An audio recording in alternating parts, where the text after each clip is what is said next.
Great. Well, thank you everyone for joining us tonight for our webinar, Get Amped, the Basics of Electrifying Your Home. I'm Matthew Douglas May with the Center for Energy and Environment and joined by my colleague. Hi everyone, my name is Najma Ahmed. I'm a community program coordinator with CE as well. Yeah, and we're really excited to talk about the what, why, and how of home electrification. And just some quick background, Electrify Everything Minnesota is a program that's managed by the Center for Energy and Environment and supported by the city of Bloomington and a number of local governments in Minnesota. And our mission is to accelerate the gradual adoption of home electrification. And we do this by supporting residents, you all here, with education, like we're doing tonight, and then resources to help make these home upgrades possible and help answer your questions. You want to hear it? So, with that, let's jump on in. All right, so tonight we are going to start with a presentation, about 45 minutes. We'll talk about what is electrification, and then we'll dive into the areas of your home to address in order to electrify. So that's weatherization, heating, and your appliances. Then we'll talk about how to get electrification ready and the resources that are available to make these upgrades possible. We want this to be an interactive webinar, so please put your questions in the chat. Amy, thanks for your chat about heat pump water heaters. And we will answer clarifying questions as we go, and more substantive questions about your specific home or how to address a certain situation we'll answer at the end. But we really do want to dive into what's going on in your home. What projects are you working on? How can we help? So put those questions in the chat as you have them, and we'll be sure to get to all of them. With that, I'll pass it over to you, Najma. Thank you, Matthew. So, as we're here to talk about electrification, so what is electrification anyway?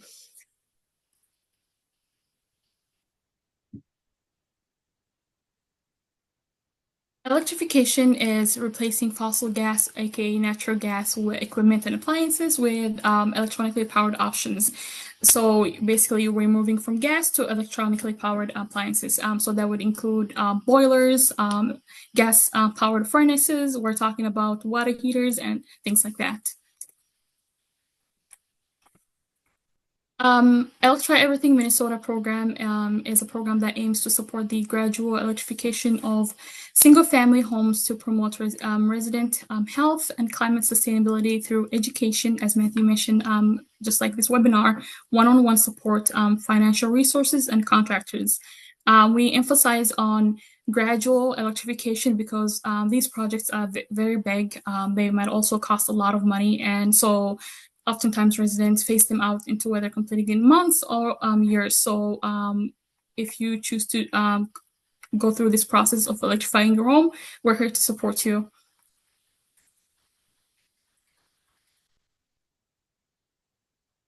We know what electrification is. Why should we electrify our homes, knowing what the case to electrify? So there are a few reasons why we should electrify our homes. The first one is that there are growing options to use clean electricity. And matter of fact, the clean grid is the electric grid is getting cleaner and cleaner as coal generation is retired and renewables are scaled up. So the goal in Minnesota is for the grid to be 100% carbon free by 2040. And right now, the Minnesota grid is about 54%. So it's electricity. A lot of the electricity is coming from carbon free sources. So overall, the electricity and the grid are getting cleaner and cleaner as time goes on, and we continue to make those changes. That electricity is safer. Electric appliances remove common hazards of gas equipment in your home, like indoor air pollution and combustion. And research and studies have shown that indoor air pollution have adverse effects on our health, especially child health. So overall, electric appliances do not have those hazards. we should electrify is that electricity rates are more stable.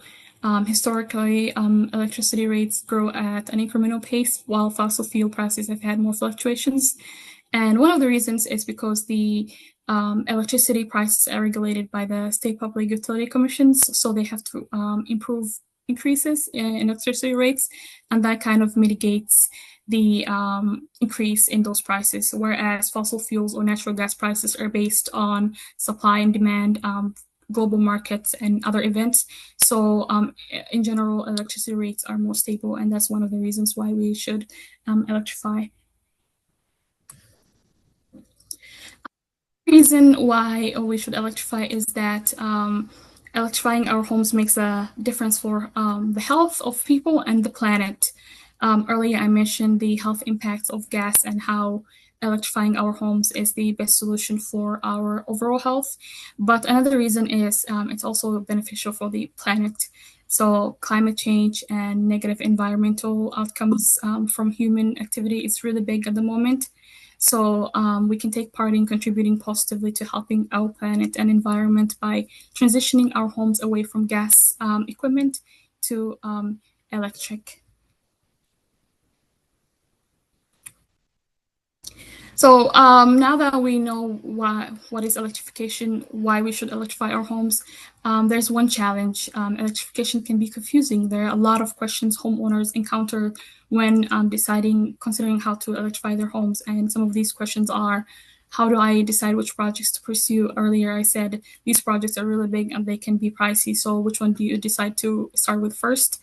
What are the equipment options and how do you compare them to each other? What resources and incentives are available to help? And lastly, who do you talk to for guidance and bids? And what can you DIY and what can you do yourself?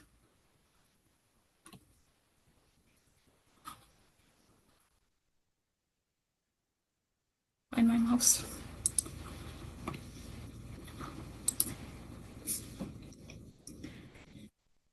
There are several key projects for electrifying a single home when it comes to electrification. And the first one is weatherization.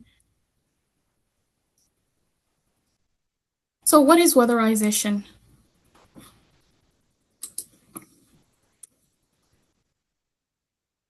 So when we're talking about electrification, why are we talking about weatherization?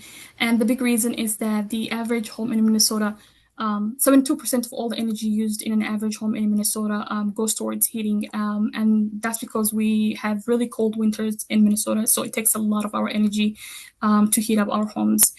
Compared to the rest of the country where heating usage is not that big, it just uses 39% of average energy use in Minnesota. It's a lot. So that is why when we talk about electrification, we talk about weatherization.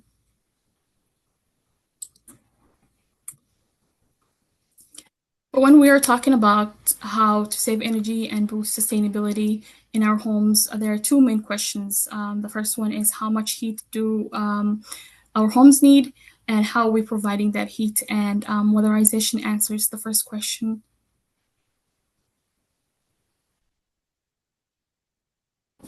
So weatherization involves basically treating parts of the home that keep the outdoor air outside and keep the conditioned indoor air inside. So that includes insulation in the walls and in the attic, air sealing on all of the air leaks, and addressing windows.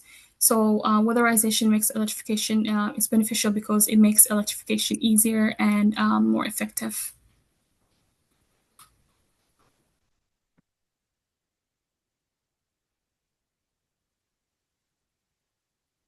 There are several reasons to insulate an air seal. One of them is that um, homes built before 1980 often lack wall and attic insulation, and that's most of the homes in Minneapolis, I think. So by air sealing and insulating, you can save an average of 18% of your heating and cooling costs. It's also cost-effective upgrade because of those energy savings on your bill. Another reason is that insulating also improves comfort. We have all been in really cold rooms in the winter times, so being in comfortable rooms would be really beneficial. Um, It also prevents ice dams. And lastly, another reason to insulate an air seal is that it sets you up. It sets up your home for electrification.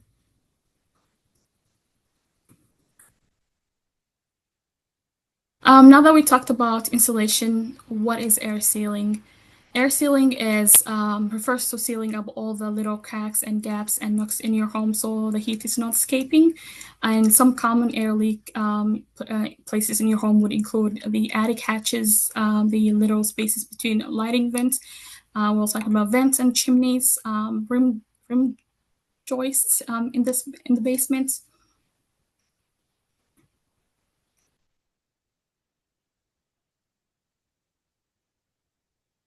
This is a photo from Home Energy Squad, a Home Energy Squad audit. This show they used an infrared camera to look at an attic that had air leaks, and we can see from like the all the purples on the right side that this attic had a lot of air leaks, especially where the wall meet. We can see it on like where the wall meets the ceiling. We can see it on like the cracks on the ceiling, and several all of the other like purple spots show how this home's attic had a lot of air leaks. Weatherization is critical before addressing heating in two ways. First, it makes electrifying your home's heating much more affordable and effective. And lastly, weatherization reduces heating load by an average of 18%. So a heat pump can work more effectively when you weatherize your home.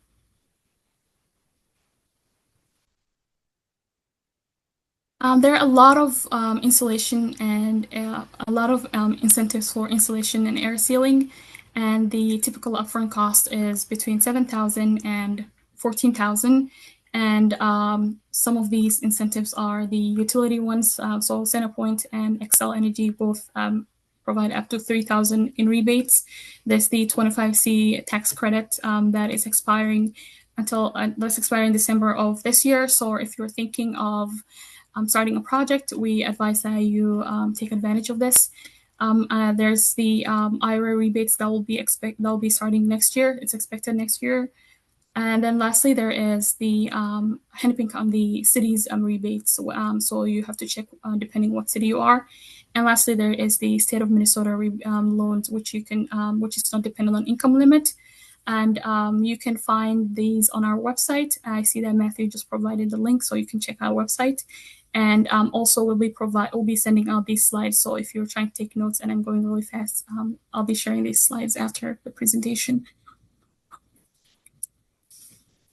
You can check for the incentives is by going through our incentive calculator. So you can just enter your zip code and information about your home, and you'll see all the incentives that are available for you.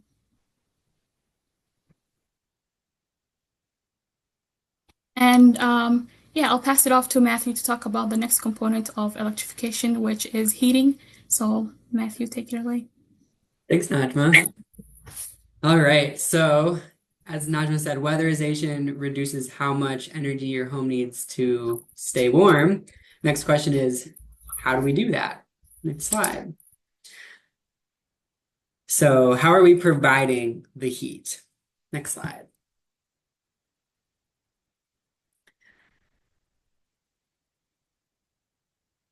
So like we showed earlier, we use a lot of energy to heat our homes.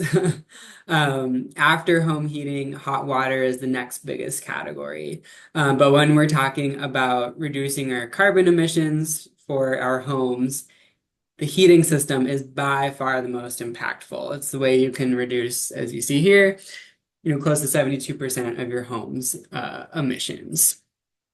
Next slide. So who here has heard about heat pumps?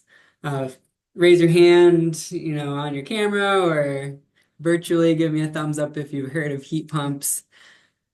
They're great. Amy and Kent, seeing a yes from you. So they have been around for a long time, but they have grown in popularity in Minnesota a lot in the last 5 years or so.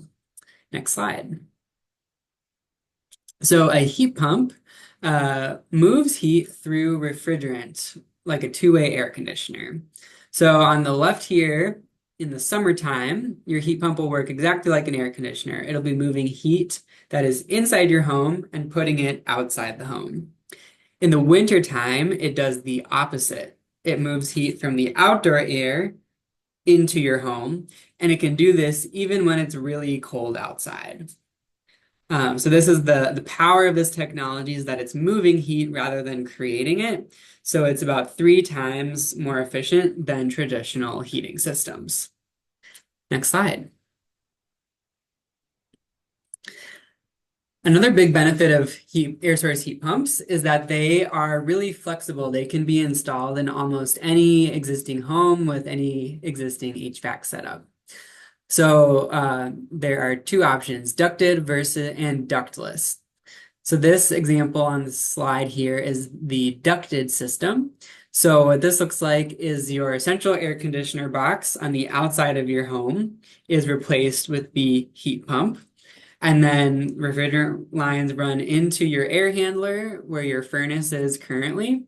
That refrigerant connects into the air handler, and then it uses the ductwork to blow that warm air throughout your home in the wintertime. In the summertime, it uses the ductwork to blow the cool air throughout your home. Next slide. So a ductless option is great for homes that do not have ductwork. So homes that have boilers, for example, or electric baseboard heating. These ductless or mini split systems they're really cool. So they have the same condenser on the outside of the house, and then it uses refrigerant lines that connect to these mini split heads that sit high on the wall. And you can have multiple mini split heads attached to one outdoor unit. So you could imagine a mini split head in the living room, each bedroom, the basement to heat and cool the whole house, for example. So because of these two systems or these two setups, heat pumps can fit in most homes. Next slide. So like I said, heat pumps are super energy efficient because they're moving heat from outside to the inside in the wintertime. But because as it gets colder and colder outside in the wintertime, there's less heat to extract from that air, heat pumps have to work harder to provide the same amount of heat at colder temperatures. So this graph just shows that at, say, 35 degrees, the heat pump can provide a lot of heat. And then when it gets down to -15, it struggles to provide as much heat as it could at warmer temperatures. Next slide. The good news is that much of the time in Minnesota, it's actually relatively mild in the wintertime. And what I mean by mild is above 20 degrees. So we always remember those polar vortex days where the inside of your nose freezes the minute you walk outside. But the majority of the hours that we spend heating in the wintertime, it's above 20 degrees. And heat pumps are incredibly efficient at those temperatures. So the majority of the winter, your heat pump will be working really efficiently. And then the other chunk of time when it's below 20 degrees, we will need a secondary system to address that. And I'll talk about that in the next slides. So for the secondary heating system, this provides booster heat when your heat pump cannot provide enough heat, just in those, colder times that make up a small amount of the winter. There are two options for your secondary heating system. So one is a hybrid setup and one is an all-electric setup. And I'll talk through what both of those are. Next slide. So the hybrid system is a heat pump that is paired with a gas system. So a heat pump that's combined with a gas furnace or a gas boiler. The benefits of this setup is that it can keep energy bills neutral or lower because you can choose when you're using your heat pump and when you're using your gas system based on when it's cheaper, based on the price of fuel. It still significantly reduces household carbon emissions. As I showed previously, your heat pump can be operating for 80% of the hours of the winter. So it's still a lot of time that you're heating your home with cleaner electricity. Some of the drawbacks of a hybrid system are that the setup can be more complicated, especially if you have an existing furnace, because the heat pump and the furnace need to communicate in order to work together. Next slide. So this is what a hybrid system using it could look like. So in the summer, your heat pump will provide the cooling for your home. In the fall, the heat pump provides all of the heating. In the winter, the furnace will heat below, say, 20 degrees, if that's what you choose your switchover temperature to be. So when it's below 20 degrees, your furnace will do the heating. When it's above 20 degrees, your heat pump will still be doing the heating. And then in the springtime, when it's milder, the heat pump kicks in to do all of the heating again. So this just shows that for most of the year, your heat pump will be the heating and cooling system that you'll be using. Next slide. So the other option is the all-electric system. So this is a heat pump paired with an electric resistance secondary. So this can look like in having an air handler like you're seeing in this picture that has electric resistance in there. Or you can have electric resistance baseboards in your home and have mini splits. The benefits of this is that it can be a simpler setup because it's all electric. So there aren't two different systems that need to communicate with each other.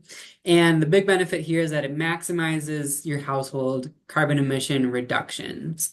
So the all-electric system is the way you can completely eliminate carbon emissions from your heating.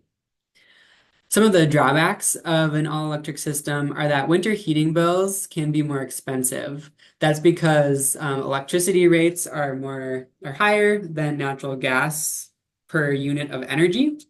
Um, so it can lead to a little bit of an increase in your bills in the wintertime. That being said, Xcel Energy just announced or just improved their winter electric space heating rate. So you'll get a special discounted rate if you have a heat pump. So that can bring down the cost and make it more comparable with a gas system. Another important note if you're going all electric is that you need a cold climate heat pump, which is a very energy efficient heat pump that can operate at really low temperatures because you want to use your heat pump for as much of the time as possible to provide heating, and you want that electric resistance to kick on as little as possible because it's less efficient and more expensive. Next slide. For the all electric system, summer, it's doing all the cooling. Fall, it's doing all the heating. Winter, the heat pump does the heating year round. Even when it's really cold, like -5, your heat pump will still be providing heat. And that electric secondary heat just kicks on to provide a little bit of booster heat when your heat pump can't keep the thermostat quite at the temperature you set it at. And then in spring, again, all heat pump. And I'm seeing a question, what does electric plenum mean in relation to electric resistance secondary heat? It's a great question. Najma, if you wouldn't mind going back one slide. In this picture, this is the air handler. So there's a fan in there that moves the heat over the coils and then moves that heat throughout the house. And then there's that little extra box on the top. You can and in there are electric resistance coils. So that's what an electric resistance plenum is. And again, the air gets blown over those electric resistance coils when they're turned on and it provides heat to the house. So it's just a way to provide that booster heat and it's part of your air handler. All right, can skip forward to. So heat pumps, the upfront cost of installing a heat pump can vary quite a bit based on your existing system, the size of your house, etc. But we see the range generally between $12,000 and $24,000. Again, a big range, and getting quotes from a contractor is the best way to find out the exact price range for your house. But the same categories of incentives exist as Najma mentioned, for the installation rebates, so utility rebates. The federal tax credit is expiring December 31st this year. So if you are in the market for a heat pump, acting quickly is highly recommended so you can get that tax credit. And then we've got the other rebate categories that Najma mentioned that come with income qualifications. Next slide. So that was how you heat your home. And now I'll pass it to Najma to talk about water heating, cooking, and clothes drying, which are the other big categories of energy use and gas use in a home. Thank you, Matthew. So how do we heat our water? The waters that we use in our home. Heat pump water heater, also known as a hybrid water heater, is a water tank, a tank heating system that uses a heat pump to heat the waters that we use. So heat pump water heaters are energy efficient.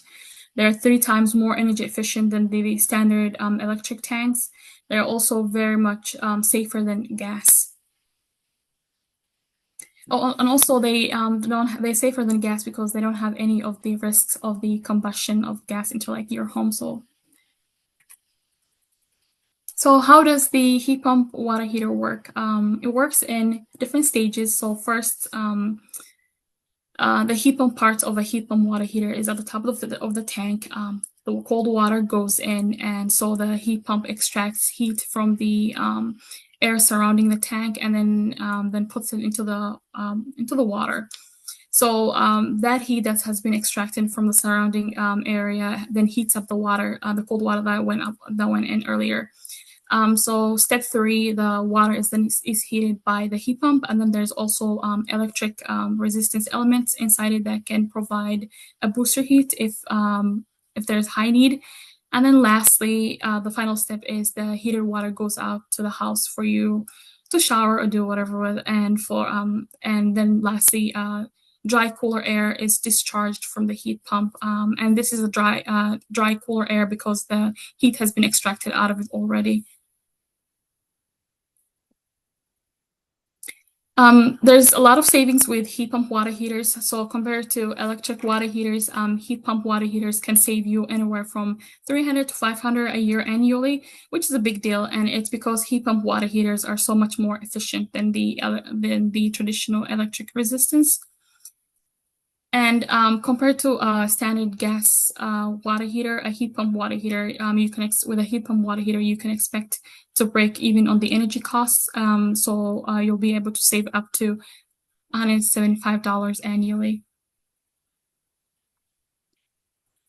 Again, there's a lot of incentives for heat pump water heaters, and the typical upfront cost for it is between $4,000 and $7,000. And there is the same as the others. So like there's the utility, the federal, and like the state. And Najma, we got a question from Maria. Does a heat pump water heater work fine in a basement that people live in? Our basement is finished and has a bedroom. And yeah, Maria, heat pump water heaters will cool down the room that they're in about 1 to 2 degrees while they're running, which is only 3 to 5 hours a day. So as long as the water heater isn't in the bedroom itself, but in say a utility room next to the bedroom, people really don't notice any temperature difference. It's really just a slight decrease, in the room that it's in. Mm-hmm. Yep. Again, you can find this on our website and also on the calculator. Element of electrification is cooking. So induction ranges or induction stoves. So they transfer energy directly to the cooking pan through a magnetic field. Induction ranges boil water very quickly, and a lot of people like them because they heat up quickly. So they boil 1 quart of water in about 2 minutes. They don't overheat the cooktop, and that's because of the energy that's transferred directly to the pan. It's very easy to clean up. And then there's some cookware that has to be compatible with induction ranges. So those are stainless steel, cast iron, ceramic coated steels or iron. And also in today's market, there are a lot of cookwares that are very compatible with induction ranges. So you wouldn't have a problem finding one that's very compatible with. is the traditional electric range. They're also a good electric option. They create heat by running a current through a heating element. They're very widely available and affordable. They're use less energy. They're less energy efficient than the induction ranges, and they're slower to warm up and cool down.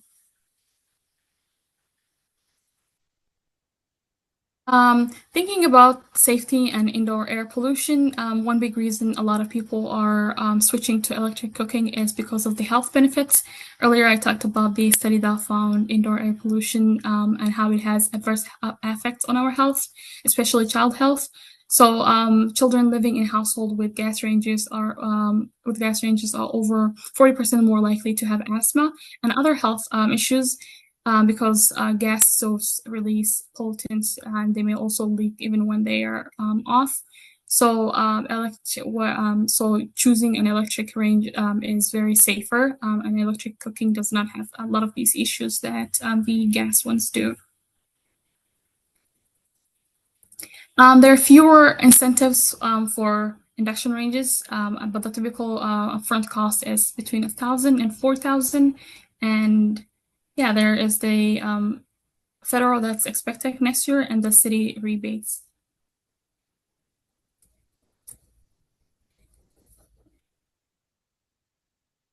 Another element of electrification is the clothes dryers. So heat pump clothes dryers, also known as ventless clothes dryers, are a type of electric clothes dryers that they recirculate warm air to draw away moisture. Because they use heat pump technology, they're super energy efficient and they also do not need to be vented to the outside. They're super energy efficient, twice as energy efficient as the traditional dryers. They're very gentle on clothes, and however, they do have a slightly longer drying cycles, where the typical dryer can dry a load of clothes in about 45 minutes to an hour. A heat pump dryer would dry it in about an hour to an hour and a half.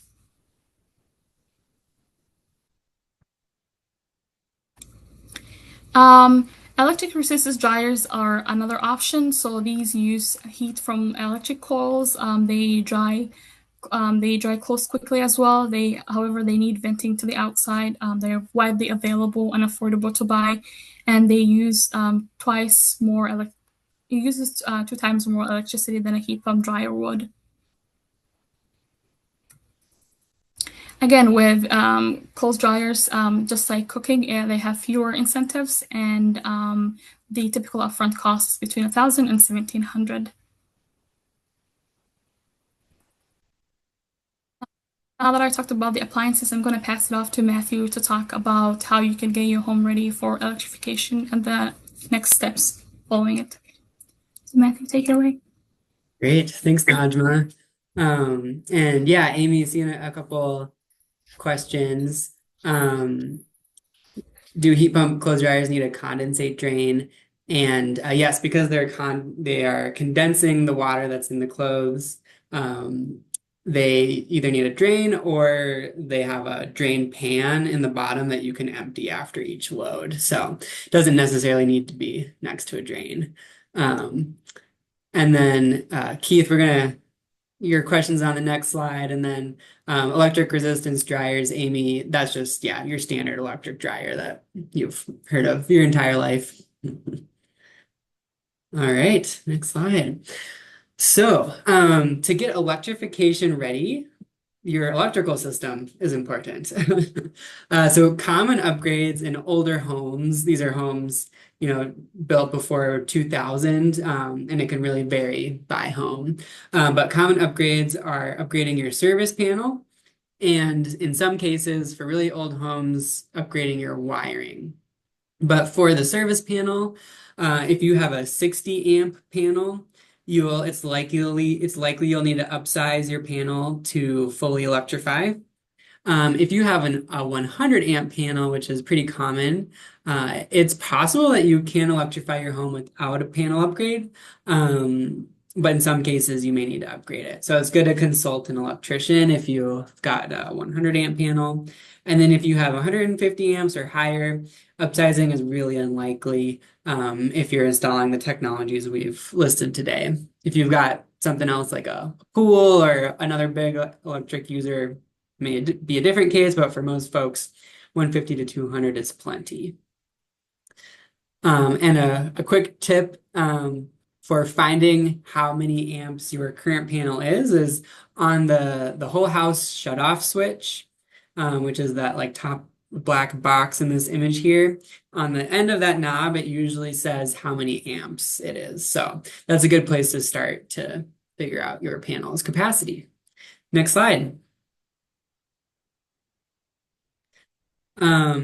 So Keith, this answers your question, which is, do induction stoves require additional electrical work other than a standard outlet? And in most cases, for heat pump, water heaters, electric stoves, electric clothes dryers, you need a 240 volt outlet or a 240 volt wiring to provide more electricity to those appliances. So a standard 120 volt outlet usually isn't enough. Um, there are options for each of these that are 120 volt options. They're becoming more and more common. And usually, if you go for those lower voltage options, it means they have a smaller capacity. So less hot water, can dry fewer clothes at once.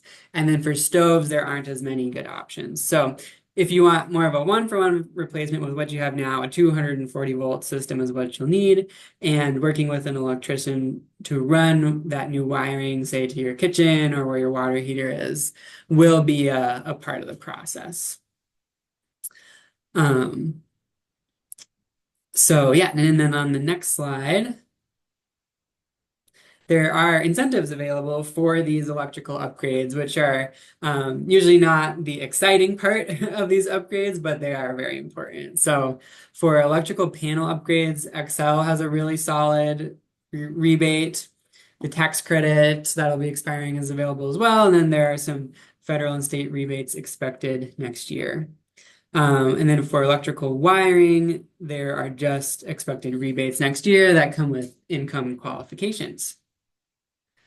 Um, Great. Yeah. And Amy in the Q&A would love to hear more about your story. But we'll keep moving for now. Oh, great. And great question. What does upgrading an electrical panel mean? Typically that means installing a completely new panel. And there's two pieces there. One is the panel will have more breaker spots, so you can put more appliances into it, and it'll have a bigger capacity for how much it can draw from the electrical wire that goes to your house. So typically it's, yeah, a new box. All right. So we'll share a few more resources to help make these projects possible, and then we'll jump into our Q&A. Next slide. So, thanks to the city of Bloomington, the Electrify Everything advisors are a free service that are available to you. So the Electrify advisors are our colleagues at CEE, and they are really experts on helping people navigate these home electrification projects. So if, say, you get multiple quotes on a heat pump and you want help just determining the difference between those quotes, they can help you navigate that. If you're looking for help finding qualified contractors, they're a great place to start. Or also a big service they offer is helping stack the rebates to make sure you're getting all of the incentives that are available to you. So really any question you have for navigating these projects, the advisors are a great source to reach out to. And it's free. I'm going to put the links to all the resources that I'm going to mention in the chat here so you can find them in real time. Next slide. Another great place to start is the getting a visit with the Home Energy Squad. Say you don't really know where to start in your home, you aren't sure how much insulation you have or how old your heating system is. The Home Energy Squad will do a full analysis of your home and help you pinpoint where to start. So they figure out how leaky your home is, what the insulation levels are, the age and efficiency of your heating system and your water heater, and they also have a bunch of free installs. Um, and the city of Bloomington often discounts the price. Jamila, correct me, or do you mind providing an update on what the current Bloomington discount is? Yeah, so our current discount is 50% off. So for the energy planner, I believe it is Visit, that's for the homes that are built before 2000. That one is $50 currently. And then if you're in a home that's newer than 2000 or like a mobile home, townhome, or apartment, that'll be $35 for that visit. Great. Thanks, Jamila. Yeah, and Maria, to answer your question, if you had an energy audit 10 years ago, it would be worth getting another one. It's technically every 3 years that you can get a new audit. And while maybe not a lot has changed in your home in the past 10 years, the resources and technologies have changed a lot. So the auditors will be able to give you more updated recommendations today. All right, next slide. So another big question is, who do I work with to install these pieces of equipment in my home? So there are a number of contractor networks available to help make this process easier. For air source heat pumps, the Minnesota Air Source Heat Pump Collaborative has a preferred contractor network. These contractors have gone through a training and are experienced installers. For insulation, the Home Energy Squad has a number of partner insulation contractors that do really high quality work. So that's a great way to get connected with them.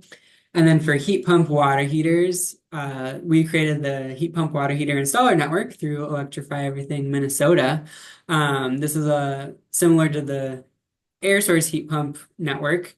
These are folks that have gone through a training and are experienced installers. So this is a great place to start getting quotes and getting in touch with installers that are familiar with installing these water heaters and will be knowledgeable about talking through the options with you. Next slide. And then last but not least, energy assistance and weatherization assistance are great options for folks who meet the income eligibility guidelines. So energy assistance helps pay for your energy bills during the winter months, and weatherization assistance is a way to get insulation and heating system repair or replacement. So we'll be sending these slides out, and you can find your local provider through that link. Next slide. So in summary, if you aren't sure kind of what's going on in your house, a home energy squad visit is a great place to start. And if you are thinking about a project or starting to work on a project, getting in touch with the Electrify advisors is a great place to have one-on-one support through that process. Next slide. All right, with that, that's our presentation. Just want to give another big shout out to the city of Bloomington for hosting us and making this webinar possible. And also want to let you know that we have two other webinars that go deeper into air source heat pumps and appliance electrification coming up October 14th and 21st. So if you want to dive deeper and learn more, those are great options. And now let's jump into that Q&A that we've been talking about. My goal here is to make sure you get all your questions answered, and we can dive into kind of unique situations as well. So, Amy, you asked the question first, question about contractors for heat pump water heaters and tips for finding them. Any follow-up questions there? Yeah, I had some contractors come out and I was excited to see it. At least one of them was on your website. Thank you for that. I had them quote a few different brands. Do you have any perspective on which brands you tend to recommend? Like, is there some that are more reliable or, lower maintenance over time than others for the heat pump water heaters? Yeah, great question. We don't recommend one brand over another. It kind of comes down to the specs of each model, and the advisors would be a great resource to talk through the Okay. different specs. Yeah. And then maybe at a high level, one of the brands is also sold at Home Depot. Now it's not exactly the same thing the supplier has, but there's like it's like twice as much from the contractor. Is there anything that might drive that? And I can always take this offline and call the phone line too. Yeah, the it's a lot of it comes down to the installation cost that the That is just the contractor. unit. The installation cost was separate in the quote from my Oh, okay. list. Yeah. Yeah. Yeah. I think that would be good to, like, we could look at the quotes Okay. together and kind of Yeah. compare. Um, Okay, yeah, I cool. will say with heat pump water heaters being, they've been around for a while, but they're relatively new. So we do see pricing come in at pretty different points. So it's good to Yeah. get multiple quotes and shop around. Yeah. All right. Well, thank you. I don't want to take up all of the Q&A time, so I'll defer to someone else. Cool. Well, thank you. Um, Great. So we Kent, saw you had a question about split units for heating and cooling in individual rooms. Um, did we kind of answer that question with the mini splits, or do you have any follow-up there?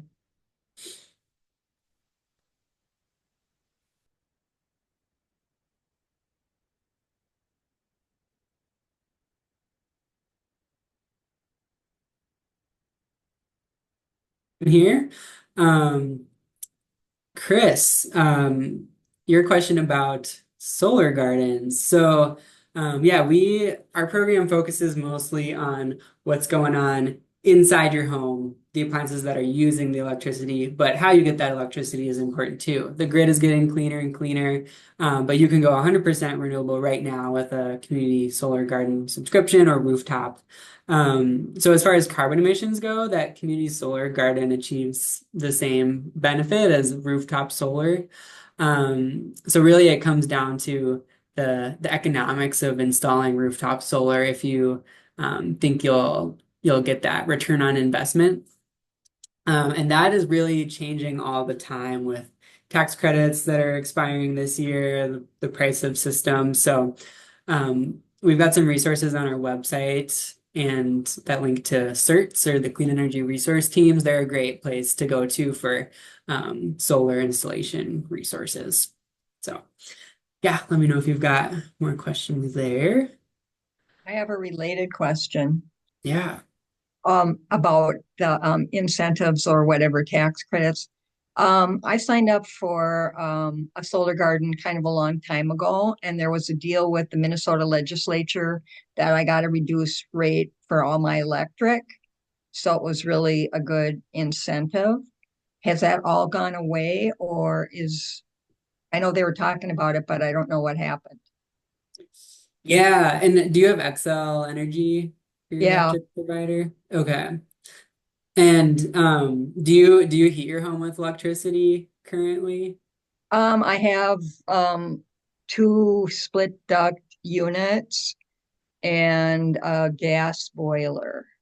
Okay.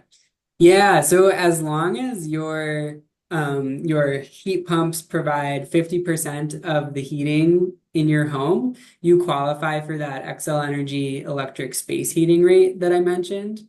I'll put the link to that in the chat here. But that's a great way to the rate is about half the standard rate and it applies to your whole home electricity use in the wintertime. So yeah, you could save a lot on your bills with that. Did that Okay. answer your question? Yeah, that's good to know. And yeah. Yeah, and they just updated that rate starting today, actually, October 1st. So it's hot off the press. And I'll put that in the chat here. Okay. Um, One quick question, what are the hours of the advisor phone line? Um, A great way to get in touch with them is to set up an appointment with them on our website that I linked. You can schedule a 10, 15, or 20-minute call, and that'll be in typical business hours, 9 to 5. They also can handle things over email as well.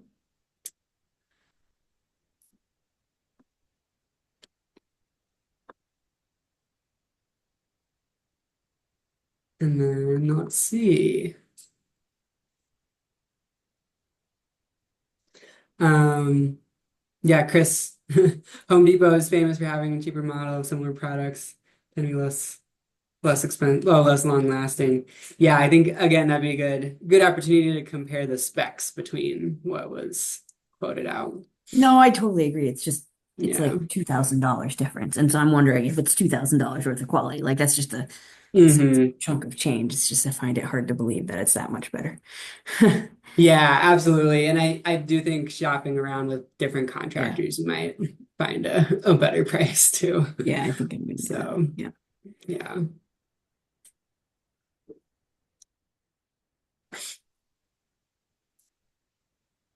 All right. Yeah, Maria, saw you got solar panels recently. Um, because solar garden subscriptions were limited on availability. So that, yeah, that's another good reason to do that. Um, and then yeah, Kent, your question about the electric space heating rate. Um, yeah, that's actually a really good question because if you're providing your energy with your solar panels, I think it's just the electricity that you are purchasing from Excel will come at that discounted rate. Um, Again, with this getting updated today, where there's a little bit to learn there. So I'd reach out to our advisors or email me directly. We can follow up there, but I believe it would just be whatever you're purchasing from Excel.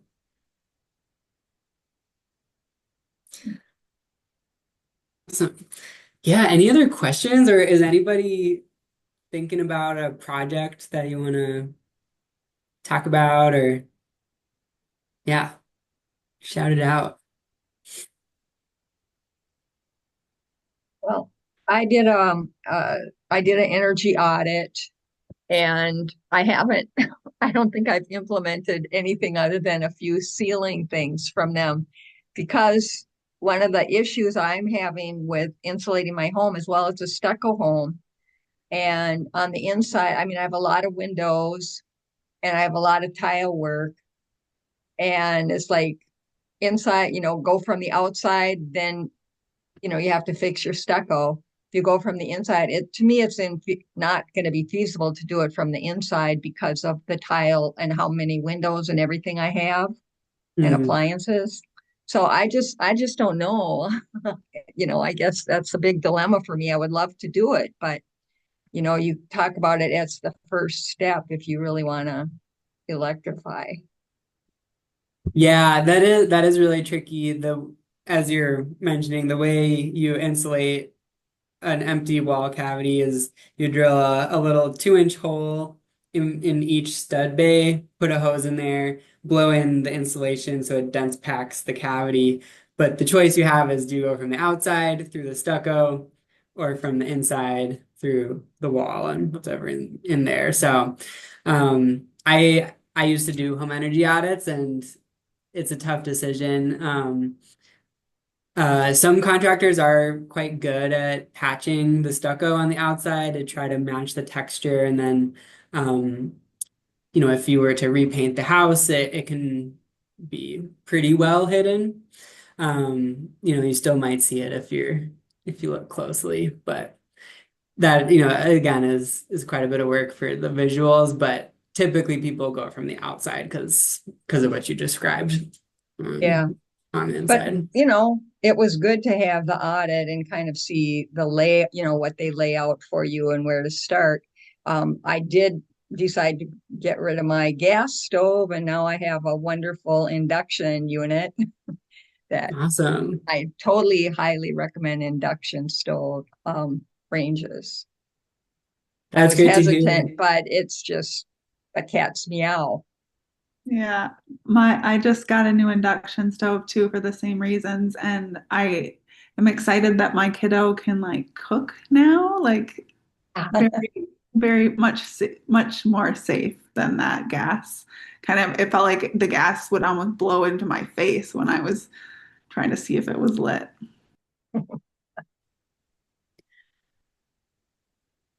Yeah, they're awesome. Najma, do you have anything to add on induction stoves? I was just gonna say, I love hearing your experiences with them. Most of the people that come up to us who got induction stoves always have great things to say about it, and one of them is always how they feel safe for their kids to use it or themselves. So it's good to hear that. It does take a little bit of getting used to if you were on a gas stove, because we had a gas stove in our other house, and this house it had an induction when we moved in, and for cooking, it takes a little bit of getting used to because the way an induction stove works is it cycles on and off, versus Mhm. a gas stove is even heat. And so if you've been cooking on a gas stove, it just takes some adjustment. But yeah, I mean, it's not hot.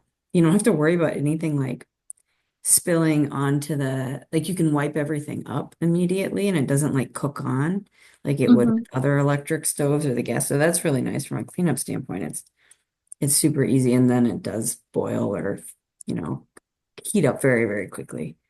It does take getting used to though. It's an adjustment. We like it, but it's different. Yeah, I've Yeah. heard some people miss the knobs too, like since it's buttons instead of Yeah, sometimes knobs. it It's accidentally like yells at us. It's like you did something. It's like all I did was set like the lettuce on the top. It's like it doesn't come on. It just like doesn't like that there's something there. Mhm. Yeah, but it's good that you don't have to worry about like leaving something on top like a spatula and for it to like melt down or burn. So Yeah. yeah. Any other questions about heat pumps? We haven't dove too far into those in the Q&A. Anyone looking to get a heat pump? Oh, I have another comment on that. So I got mine a while back, and I don't know if they're as efficient as the current ones. And I checked with the electrical contractor that put them in because I have them do maintenance. And I was kind of asking, the question is, could I upgrade to one for much colder weather?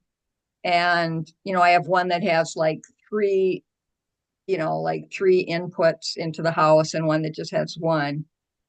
And I guess the efficiency of multiple inputs, and also can you upgrade them just by getting different units, or do you have to like totally redo your system? Yeah, great question. So you have mini split heads, and there's multiple heads connected to one condenser on the outside of the house. Um, the short answer is that the efficiency um, the efficiency is not impacted by how many mini split heads you have. You just need to make sure that your condenser is large enough, has a large enough capacity to serve all of those heads, and a contractor will be sure of that when they size your unit for you. So, um, yeah, newer heat pumps, and especially cold climate heat pumps, are way more energy efficient than heat pumps from 10, 15 years ago. So you probably would see a pretty big performance improvement. And then there's basically like two things that would need to be replaced. It's your outdoor condenser and your indoor mini split heads. My guess is that they would replace those two together, because the system needs to communicate, with each other. But asking a contractor would be a great way to get a for sure answer for your specific setup. Okay, great. Thanks. Ooh, awesome. Um, Alrighty. Well, Chris, we'll be sure to answer your question here, but just want to acknowledge it's 7 p.m. So if folks do need to hop off, feel free to, but we'll stick on and keep answering questions. We're So, having a bonfire at my local park. Gotta go. well, thanks, Paula. great night. That's why I leave. Alrighty. So, Thank Chris, you this so is much. probably very obvious to this group, but just for a plug for drying clothes outdoors and indoors on racks. Yes, yeah. Air drying, the appliance you don't use is the most energy efficient appliance. So hanging up your clothes, that will save a lot of energy. I had a question. One of the things that's been kind of holding us back from electrifying like our dryer or whatnot is that it still works. So what do you have to say Mm. about the thing that still works and you're just going to go ahead and like recycle it? I mean, I suppose that's fine too. Yeah, that's a super great question.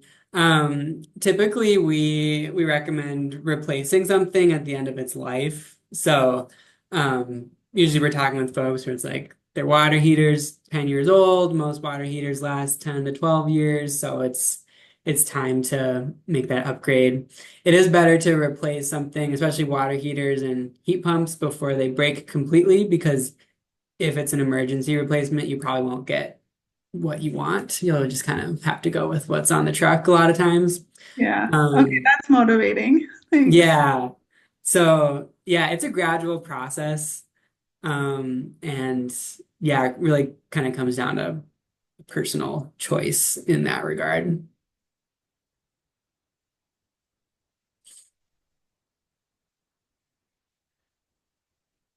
Any other questions?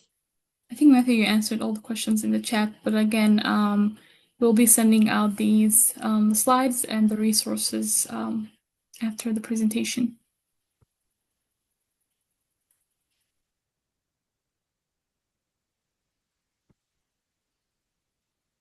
Alrighty.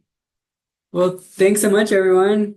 Great to meet you all, and please reach out with any questions. We're here to help you electrify your homes. Have a good night. Thank you all.